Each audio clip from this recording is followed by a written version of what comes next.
Assalamualaikum warahmatullahi wabarakatuh.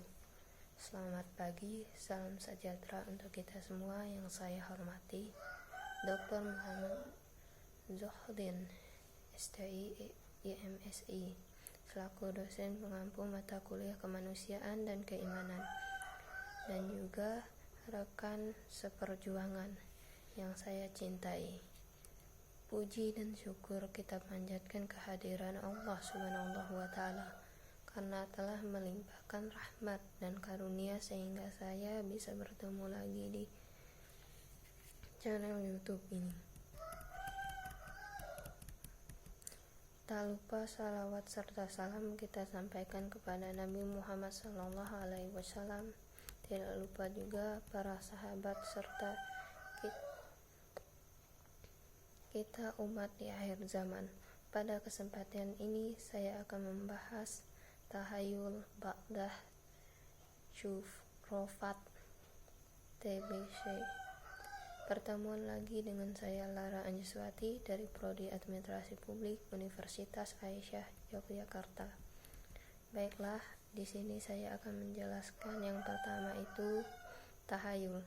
Baik, di sini saya akan menjelaskan yang pertama adalah tahayul. Islam adalah agama yang mewajibkan iman kepada hal-hal gaib, karena sejatinya Allah adalah yang bersifat gaib. Namun kita dapat membuktikan keberadaan Allah melalui bukti pada alam semesta yang diciptakannya.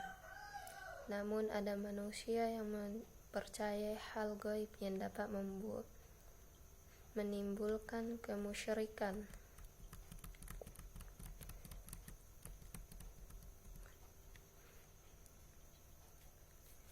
Kepada Allah. Sehubung dengan itu, maka mempercayai pada hal gaib yang salah di atas tahayul dan khurafah.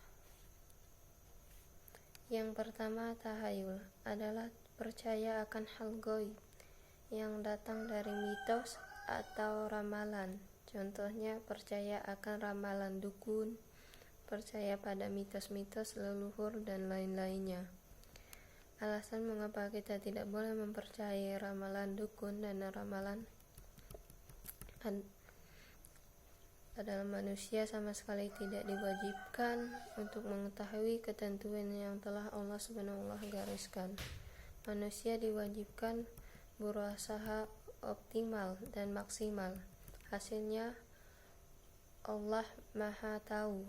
Dalam Al-Quran, Allah Subhanahu wa Ta'ala menyebutkan beberapa hal yang hanya Dia yang Maha Tahu. Yang kedua, saya akan menjelaskan bid'ah. Sedangkan bid'ah merupakan mengadakan amalan yang tidak ada sebelumnya dalam syariat agama Islam. Contohnya, acara selamatan orang meninggal pada hari 1 sampai ke 7, ke 40, ke 100, dan ke 1000 hari.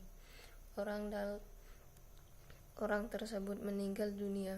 Mungkin Anda bertanya, apakah ada dalil dalam agama ini yang seseorang untuk memilih waktu tertentu untuk melakukan amal saleh tertentu, dan itu dilakukan secara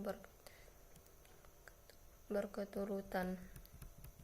Dalam Asy-Syahihain disebutkan sebagai berikut artinya. Hadis ini dengan sekian jalur yang berbeda menunjukkan diperbolehkan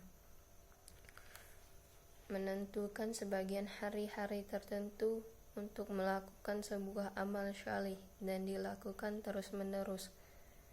Fath al-Bari nomor 3 halaman 69. Pernyataan Al-Faiz Ibnu Hajar Al-Asqalani ini menjelaskan kepada kita bahwa kita diizinkan untuk memilih waktu-waktu tertentu untuk mengamalkan amal syalih tertentu dilakukan secara terus-menerus. Dengan kata lain, Anda bila menentukan misalnya membaca surah Yasin setiap malam Jumat, membaca surah Ar-Rahman setiap malam Senin,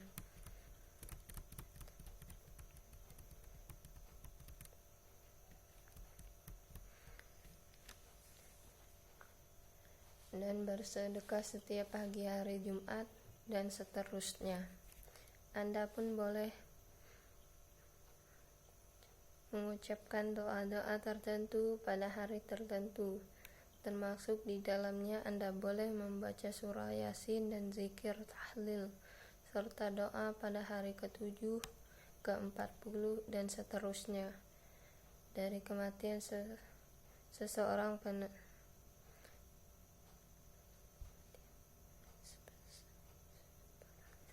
penentuan waktu-waktu demikian itu sesungguhnya telah tercangkup dalam keumaman. Makna yang terkandung dalam hadis di atas tadi, jika ada kalangan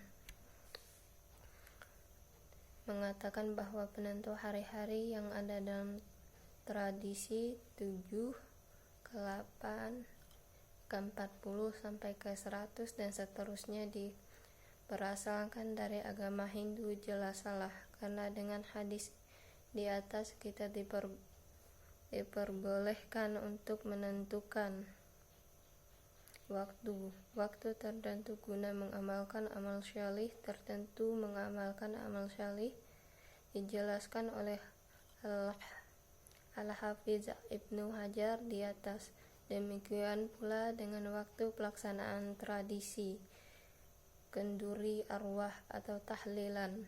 Umat Islam khususnya di tanah Jawa biasanya melakukannya pada hari ke-7, ke-40, ke-100, ataupun setahun, 2 tahun, dan ke-1000 dari kematian seseorang.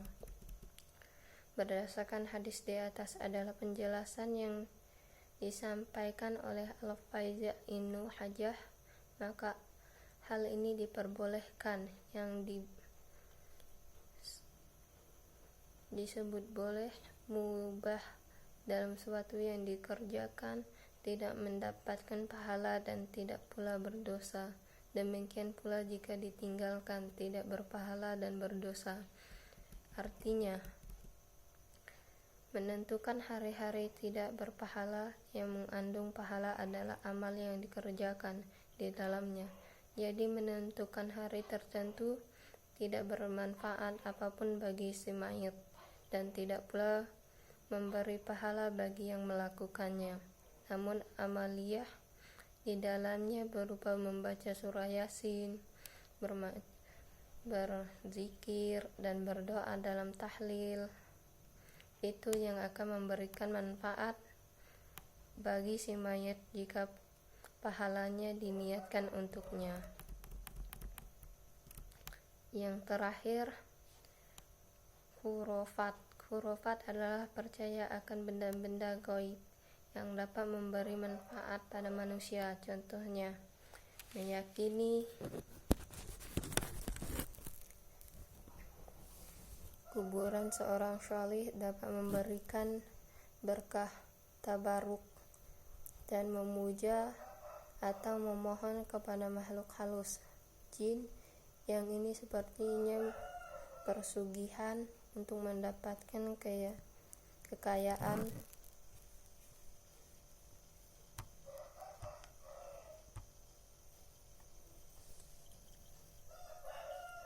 secara mudah dan tidak perlu kerja keras, hanya perlu memberi tumbal saja. Meyakini sebuah benda keris untuk mendapatkan kekuatan, atau batu dan lain-lain yang memiliki kekuatan gaib yang bisa diandalkan. Sekian dari saya ucapkan terima kasih. Wassalamualaikum warahmatullahi wabarakatuh.